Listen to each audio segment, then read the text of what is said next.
Now we are at the Golden Acorn Casino, where you can see just behind me the building where the Red Cross is staged. This is the evacuation shelter. Also on the same lot is the incident command post for this fire. Right now, just behind the camera, I can see CAL FIRE as they're starting to gather. They're going to be having a pre-briefing at 6 a.m., I'm told, and then another one at 7. So hopefully we'll be getting an update very soon here. We do know, though, that the cooler temperatures overnight did help with this firefight so that they could work on some of those containment lines. As far as the communities out there, though, they're no strangers to fires.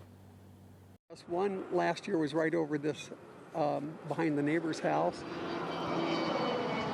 Then the other one was just almost exactly like this, and it seemed to skirt around the back. But you look at our defensible space, how we've got the trees up off the ground. It's just so important for people in East County to understand that.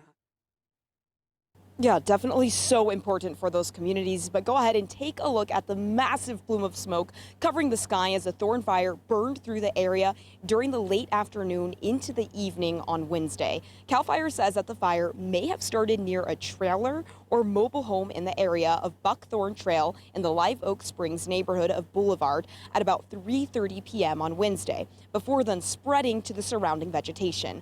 The winds were fueling the flames, pushing the Thorn Fire in the northeast direction, jumping Interstate 8. Add in the dry vegetation on a hot day, and it made for a challenge. The one structure where it began has been damaged, but crews are still assessing if any other structures have been impacted. Still, on the ground, fire crews were fighting the flames with critical air attack, dropping water and retardant to try and slow the spread.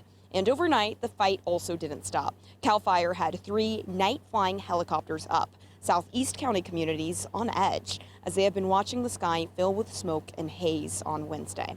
People who live around Boulevard, Live Oak Springs, Terra del Sol, and McCain Valley impacted the most. CAL FIRE says many of the people's homes, though in these areas, do have that defensible space, like the gentleman you just heard from, giving them a much better chance against the flames. And again, right now we are out here at Golden Acorn Casino, which is the official evacuation shelter. So if you need to leave those areas, if you're part of those evacuation warnings or you're being told to leave, this is a location where you can come. I can tell you right now, as the sun is coming up, we're not seeing any smoke in the sky. We also can't smell it, at least from our vantage point on the ground here. But of course, we know the firefight's still very active, as at last check, it was at 0% containment and it spread about 1,200 acres.